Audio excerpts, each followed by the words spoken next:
మీరు 7 కొండలు 2 కొండలు అంటే కాదు, ఇది తప్పు అని చెప్పిన తర్వాత నేను దేవునికి మొక్కున్నాను, నేను వచ్చి మొక్కు తీర్చుకుంటానని చెప్పి వీళ్ళు భగవంతుడి మీద పగబెట్టారు. వీళ్ళు 7 కొండల స్వామి మీద పగ ఉంది. ఈ రోజు పగ కాదు, ఏం పగ నాకు అర్థం కాదు. 7 కొండలు అంటాం. 7 కొండలు ఎందుకు, నీకు 2 కొండలు చాలు. Jio number 746, Jio number 747. ఒకసారి ఫస్ట్ చూడండి, ఒకసారి ఫస్ట్ ఆ జియో చూడాలి. ఫస్ట్ మీ అందరికీ కూడా ఎడ్యుకేట్ కావాలి. అసలు ఆ జియోలు ఇచ్చింది ఎవరు? రాజశేఖర రెడ్డి గారు ఇచ్చిన. ఆ జియోలు ఏంటి?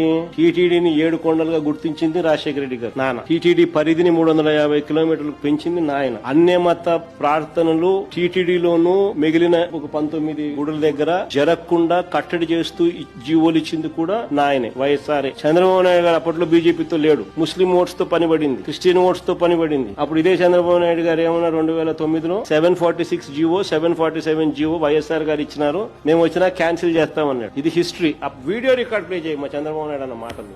746, 47 జీవోలు 2 వచ్చాయి. నేనున్నప్పుడు ఎప్పుడు కూడా 746 గాని 47 జీవోలు అవసరం రాలేదు. ఈ ప్రభుత్వం వచ్చిన తర్వాత ఈ 2 జీవోలు కూడా వచ్చాయి. తెలుగుదేశం పార్టీ దీనికి వ్యతిరేకంగా ఉంటాం.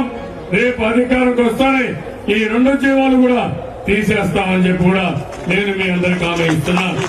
మళ్ళా చంద్రబాబు నాయుడు ఇప్పుడు ఏమంటున్నాడు? ఈ కూడా కంపేర్ చేసినామనంటే చంద్రబాబు నాయుడు గారి క్యారెక్టర్ ఏంది, నైజం ఏంది అనేది అర్థం.